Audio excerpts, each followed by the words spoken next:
인도네시아 축구 대표팀이 월드컵 못 나간 거에 대해서는 많이 가슴 아프다. 그리고 또 우리 선수들도 열심히 최선을 다했지만 Yes, mantap! Tepat pagi ini, kabar bagus datang tiba-tiba. Hasil sepak bola Timnas Indonesia U23 versus Myanmar di SEA Games 2020.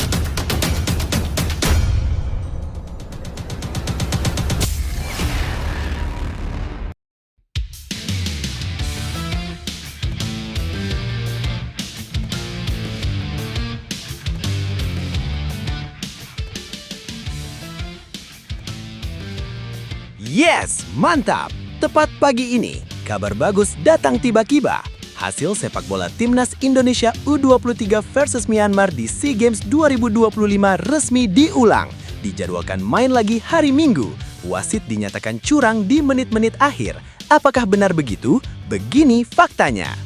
Tapi, Mimin minta tolong tonton video ini sampai selesai agar tidak ada kesalahpahaman yang terjadi. Dan tak bosan-bosan juga, tolong like dan share video ini ke media sosial kalian agar semua orang tahu apa yang sedang terjadi.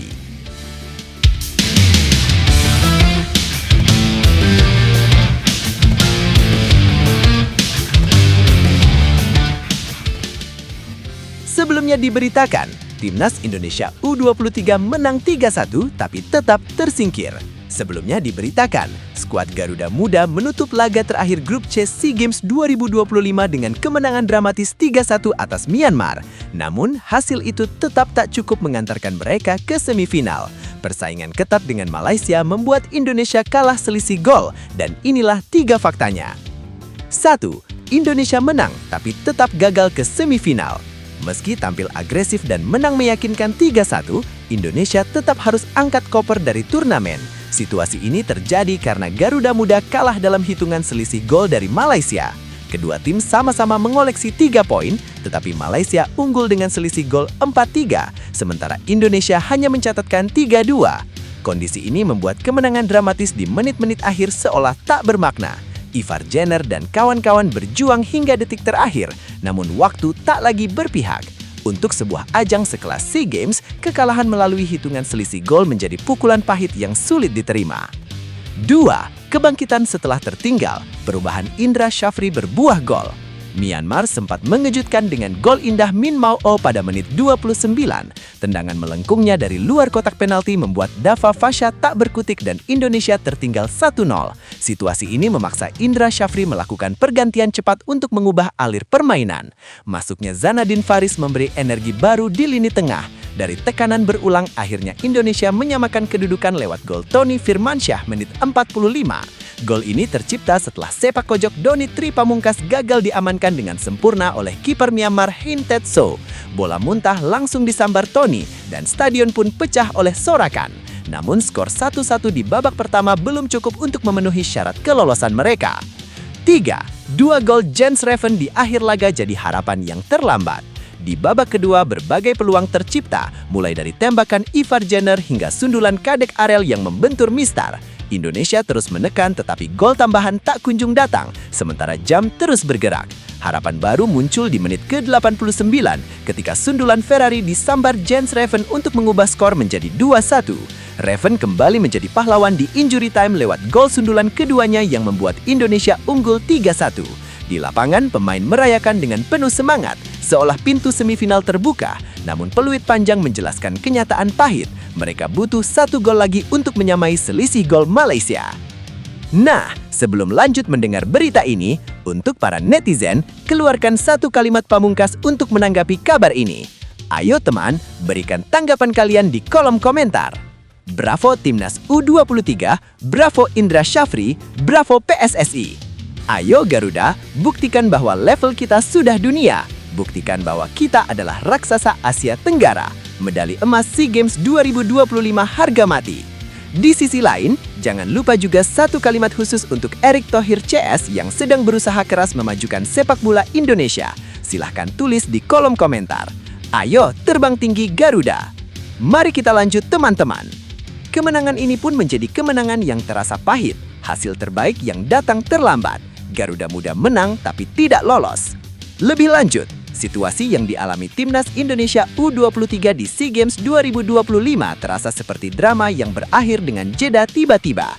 Mereka menang, mereka berjuang sampai menit terakhir, tetapi akhirnya tumbang hanya karena selisih gol. Sebuah cara tersingkir yang selalu meninggalkan rasa paling pahit.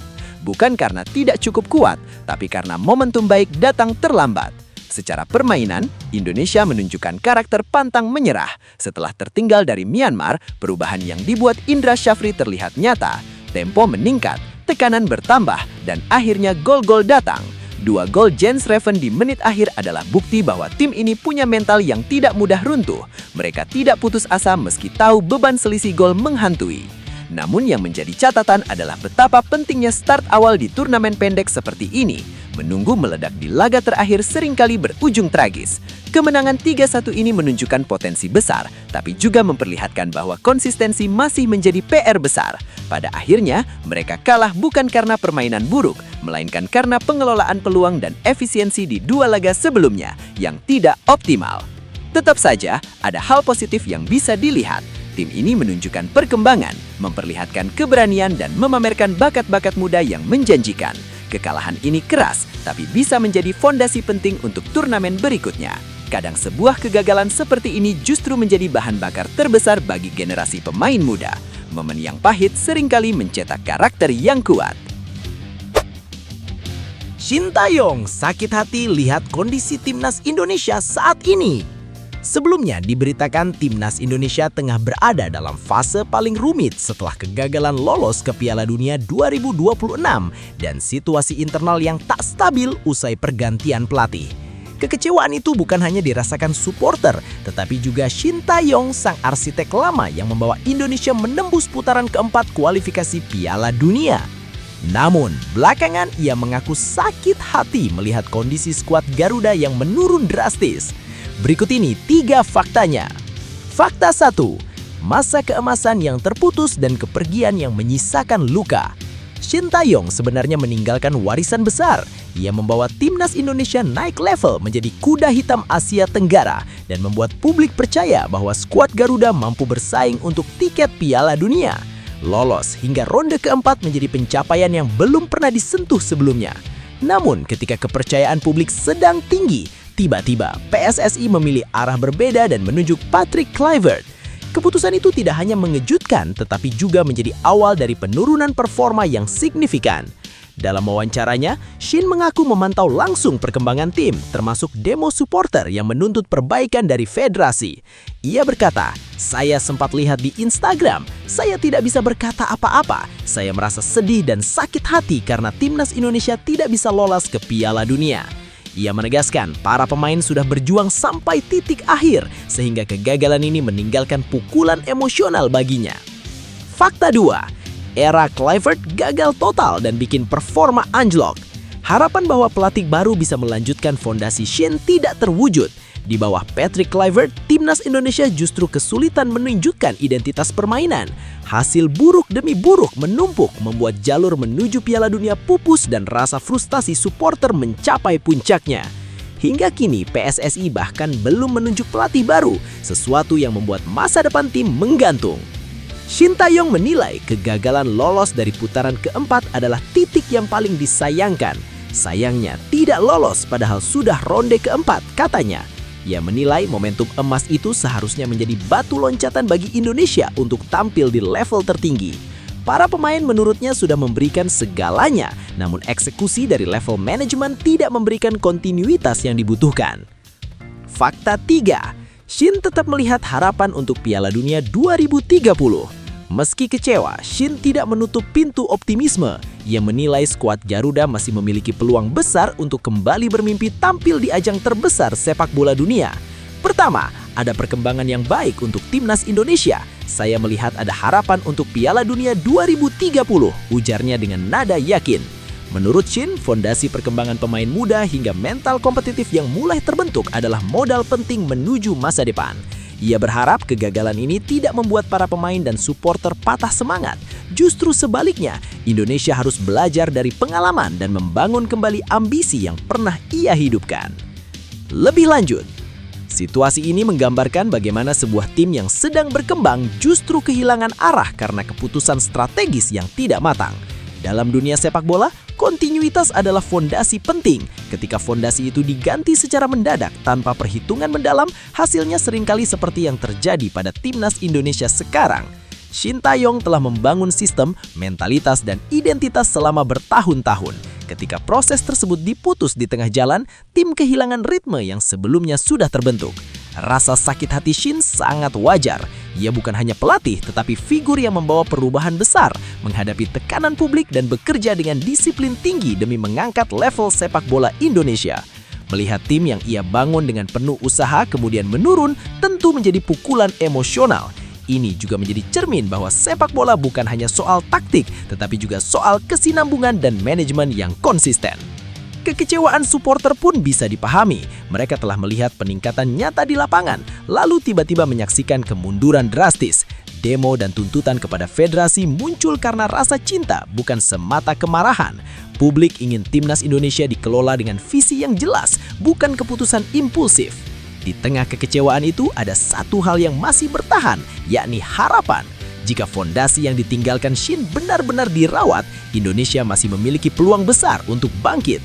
Namun, itu hanya bisa terjadi bila pihak yang memegang kendali berani belajar dari kesalahan, memilih pemimpin yang sesuai kebutuhan tim, dan kembali memprioritaskan stabilitas di atas eksperimen tanpa arah. Setiap perjalanan besar selalu melewati fase paling gelap sebelum cahaya kembali muncul. Apa yang dialami timnas Indonesia sekarang bukan tanda akhir, tetapi momentum untuk bangkit lebih kuat. Justru di saat keadaan terpuruk inilah karakter sesungguhnya terbentuk, baik bagi pemain, supporter, maupun mereka yang berada di balik layar pengambilan keputusan. Kegagalan lolos ke Piala Dunia 2026 memang menyakitkan, tetapi kegagalan ini menyimpan pelajaran berharga. Timnas Indonesia pernah membuktikan bahwa mereka mampu menembus batas yang dulu dianggap tidak mungkin. Artinya, level itu bukan kebetulan. Level itu adalah hasil kerja keras yang bisa dicapai kembali, bahkan dilewati. Selama ada keyakinan, disiplin, dan keberanian untuk memperbaiki diri, mimpi yang lebih besar masih menunggu di depan. Masih ada Piala Dunia 2030 dan berbagai kesempatan untuk menunjukkan bahwa sepak bola Indonesia bisa bersuara lebih lantang di panggung dunia. Jangan biarkan satu kegagalan memadamkan nyala semangat yang sudah dibangun bertahun-tahun. Terus dukung, terus percaya, dan terus bergerak maju. Kadang kita tidak menyadari betapa dekatnya kita dengan keberhasilan sampai kita memilih untuk tidak menyerah. Indonesia pernah hampir sampai. Dengan tekad yang sama, Indonesia bisa kembali mendekat dan kali ini menuntaskan mimpi itu. Timnas Indonesia selesai di kualifikasi Piala Dunia. Kevin Dix fokus menatap Piala Asia 2027. Timnas Indonesia gagal melangkah ke Piala Dunia 2026 setelah terseok di putaran keempat kualifikasi. Dua kekalahan di Jeddah membuat mimpi itu harus ditunda. Namun, keberhasilan Garuda mengamankan tiket Piala Asia 2027 menawarkan harapan baru, terutama bagi Kevin Dix yang memilih segera menatap ke depan. Kalimat ini kini jadi tumpuan semangatnya adalah berikut ini 3 faktanya. Fakta 1. Kekalahan menyakitkan di Jeddah yang menjadi titik balik. Kegagalan lolos ke Piala Dunia 2026 menjadi pukulan keras bagi seluruh penggawa Timnas Indonesia. Pada 2 laga pamungkas putaran keempat, Garuda mengalami kekalahan tipis namun krusial 2-3 dari Arab Saudi dan 0-1 dari Irak. 2 skor itulah yang menghapus peluang Indonesia mencatat sejarah baru di sepak bola dunia. Meski pahit, para pemain menyadari bahwa perjalanan tidak berhenti di sana. Momentum kegagalan inilah yang justru menjadi bahan bakar evaluasi besar-besaran. Dix dan rekan-rekannya tidak ingin terjebak dalam kesedihan berkepanjangan, melainkan menjadikannya titik balik menuju agenda besar selanjutnya. Fakta 2. Kevin Dix menegaskan semua pemain sudah memberikan segalanya. Kevin Dix tak menutupi bahwa dirinya sempat terpukul. Sebagai salah satu pemain yang tampil konsisten, ia merasa gagal mewujudkan harapan publik. Namun, perlahan ia mulai bangga karena tahu betul betapa kerasnya perjuangan para pemain, baik yang tampil di lapangan maupun mereka yang bekerja dalam diam di luar lapangan. Dalam sebuah pernyataannya kepada Bundesliga, Dix mengatakan segala sesuatu terjadi karena suatu alasan. Dan mungkin jika bukan Piala Dunia 2026, maka turnamen berikutnya. Dan sekarang kami perlu fokus untuk Piala Asia 2027. Ia menegaskan bahwa seluruh tim telah mengerahkan seluruh tenaga, mental, dan pengorbanan. Ia menambahkan bahwa semua pemain di tim nasional telah memberikan yang terbaik. Kami telah mencurahkan hati kami di lapangan dan bahkan di luar lapangan untuk negara, dan mungkin ada 300 juta orang di Indonesia yang mendukung kami dan berada di belakang kami. Dan tentu kami berharap bisa berhasil untuk mereka. Fakta 3.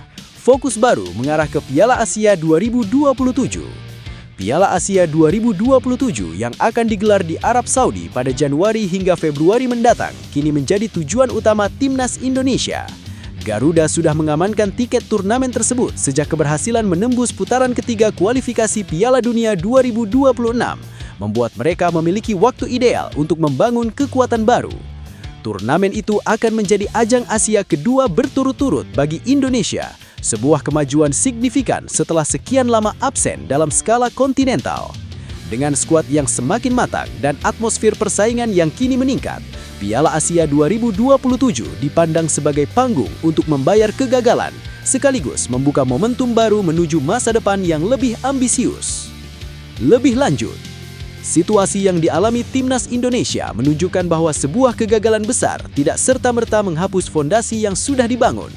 Justru di momen paling sulit ini terlihat kedewasaan dan ketegasan karakter dari para pemain, termasuk Kevin Dix yang memilih untuk tidak menengok ke belakang terlalu lama. Cara ia menatap ke depan dengan tenang dan realistis memberi sinyal bahwa tim ini sedang memasuki fase yang lebih matang. Fase di mana evaluasi dilakukan dengan kepala dingin, bukan dengan emosi. Kegagalan di kualifikasi memang menyakitkan, namun cara tim memikul tanggung jawab bersama dan tetap bersuara positif mengisyaratkan adanya kultur baru dalam tubuh Garuda. Mereka tak hanya bermain untuk hasil, tapi juga untuk kebanggaan jutaan pendukung. Dengan sikap seperti itu, kegagalan justru menjadi bahan bakar, bukan hambatan. Timnas U20 Indonesia siapkan 11 laga panas sebelum tembus Piala Asia. Sebelumnya diberitakan, Timnas U20 Indonesia mulai bergerak cepat jelang kualifikasi Piala Asia U20 2027 yang digelar Agustus tahun depan.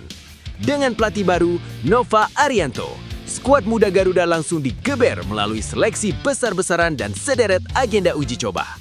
Berikut ini 3 faktanya. Fakta 1. Seleksi besar-besaran. 46 pemain disaring di Garuda Yaksa Football Academy. Begitu resmi mengambil alih kursi pelatih, Nova Arianto tidak membuang waktu. Ia langsung mengumpulkan 46 pemain muda dari berbagai daerah untuk menjalani seleksi ketat di lapangan Garuda Yaksa Football Academy Kabupaten Bekasi.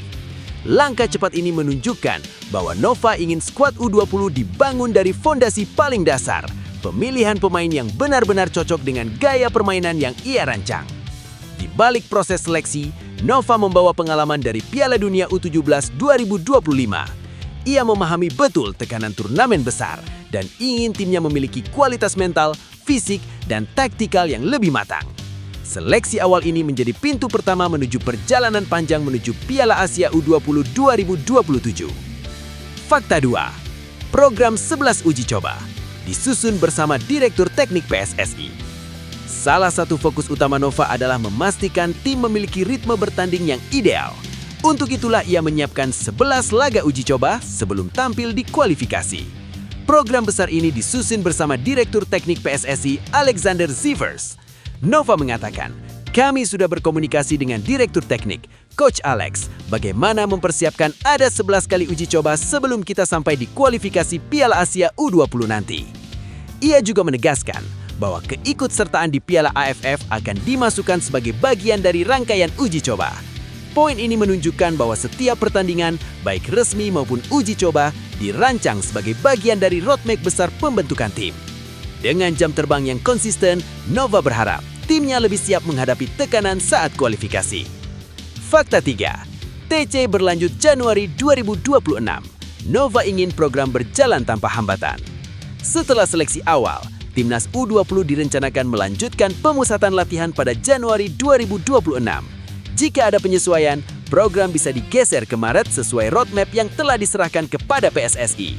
Nova berkata, untuk selanjutnya, TC kami rencanakan ada di bulan Januari atau mungkin di bulan Maret, karena itu sesuai dengan roadmap yang kita berikan kepada PSSI. Harapannya satu, seluruh jadwal berjalan lancar. Nova menegaskan, dan saya harapkan semuanya bisa berjalan baik sehingga kita bisa lebih mempersiapkan tim ini dengan sangat baik menuju ke kualifikasi Piala Asia U20 nanti. Dari ucapannya, terlihat jelas bahwa ia ingin konsistensi dan kesinambungan. Tidak ada lagi persiapan dadakan, semua harus terukur dan berkesinambungan. Lebih lanjut, persiapan yang dilakukan Timnas U20 di bawah Nova Arianto sebenarnya menunjukkan arah yang jauh lebih serius dibanding beberapa periode sebelumnya. Seleksi besar, agenda 11 uji coba, hingga TC berbulan-bulan sebelum kualifikasi, memperlihatkan bahwa kali ini fondasi memang sedang dibangun dari awal. Nova tampak ingin menciptakan lingkungan yang stabil, terstruktur dan tidak sporadis. Itu penting, karena tim kelompok umur membutuhkan kontinuitas agar karakter permainan bisa terbentuk. Di sisi lain, tantangan tetap besar. Program yang tampak ideal di atas kertas bisa saja terganggu jika koordinasi internal tidak solid atau jadwal kompetisi domestik membuat pemain sulit dikumpulkan. Namun, dengan adanya direktur teknik yang terlibat langsung, peluang terciptanya program jangka panjang semakin realistis. Yang terpenting adalah ketegasan untuk menjaga konsistensi. Jika program ini terus berjalan sesuai rencana, Timnas U20 berpeluang memiliki fondasi kuat menuju level Asia. Bukan sekadar tampil, tapi benar-benar bersaing. Perjalanan menuju Piala Asia U20 mungkin masih panjang, tetapi langkah awal yang kuat sudah diletakkan. Setiap seleksi, setiap uji coba, setiap tetes keringat para pemain adalah bagian dari proses membangun masa depan sepak bola Indonesia. Tidak ada tim besar yang lahir dalam semalam. Semuanya dibentuk dari usaha kecil yang dilakukan berulang-ulang dengan disiplin dan keyakinan. Untuk para pemain muda, ini kesempatan emas. Setiap latihan adalah peluang untuk menunjukkan karakter, bukan hanya skill. Setiap momen di lapangan adalah kesempatan membuktikan bahwa mimpi kalian pantas diperjuangkan. Dan untuk semua yang mendukung Timnas, optimisme ini harus dijaga.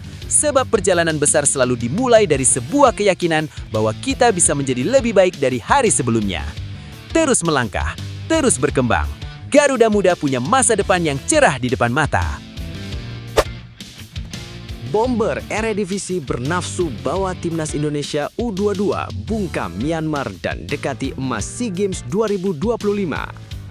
Timnas Indonesia U22 tengah berada dalam tekanan setelah kekalahan menyakitkan dari Filipina pada laga pembuka Grup C SEA Games 2025. Striker Mauro Zylstra yang bermain di Eredivisie menjadi sorotan karena tekadnya bawa Garuda Muda bangkit saat menghadapi Myanmar. Berikut ini 3 faktanya. Fakta 1. Mauro Zylstra datang dengan amarah tertahan dan haus kemenangan. Striker muda yang bermain untuk FC Volendam itu tampak menunjukkan determinasi luar biasa jelang laga hidup mati kontra Myanmar. Dalam sesi latihan di Chiang Mai, Mauro terlihat sangat bernafsu membuktikan kapasitasnya, terutama setelah kegagalan mencetak gol di pertandingan pertama menjadi sorotan publik. Ia memahami tekanan dari supporter. Mauro berkata bahwa ia tahu para fans kecewa setelah Timnas Indonesia tumbang dari Filipina. Namun ia menegaskan bahwa kondisi tim kini semakin membaik dan memiliki fokus baru. Mauro menambahkan bahwa ia berharap kemenangan bisa menjadi obat pelipur lara sekaligus bukti bahwa Garuda Muda masih sangat layak diperhitungkan dalam perebutan medali emas SEA Games 2025. Fakta 2. Laga kontra Myanmar jadi pertaruhan nyawa Garuda Muda. Pertandingan di 700th Anniversary Stadium bukan sekedar laga biasa. Indonesia harus menang dengan selisih minimal 3 gol untuk memastikan tiket semifinal. Status sebagai juara bertahan menjadikan situasi semakin menekan karena harapan publik berada di pundak para pemain muda ini. Kekalahan 0-1 dari Filipina menempatkan Indonesia dalam posisi sulit. Meski begitu, atmosfer tim menunjukkan kesiapan untuk berjuang habis-habisan. Dengan gaya bermain menyerang yang diusung sejak awal turnamen, Garuda Muda ingin menunjukkan bahwa mereka tidak akan menyerah hanya karena satu hasil buruk. Bagi mereka, Myanmar adalah batu loncatan terakhir menuju fase gugur. Fakta 3. Myanmar juga mengintai kesempatan, tetapi Indonesia tetap lebih percaya diri. Myanmar memang berada di posisi juru kunci Grup C, tetapi peluang mereka belum sepenuhnya terbuka. Tim itu bahkan membutuhkan kemenangan 4 gol untuk lolos. Artinya, laga ini akan berlangsung panas sejak menit pertama karena kedua tim sama-sama mengejar kemenangan besar. Namun Mauro menatap pertandingan ini dengan percaya diri tinggi. Ia menegaskan bahwa apapun bisa terjadi di lapangan dan Garuda Muda siap memberikan perlawanan maksimal. Dengan kerjasama yang lebih rapi dan aliran bola yang lebih cepat, Mauro yakin timnas Indonesia memiliki kapasitas untuk bangkit dan membalikan keadaan.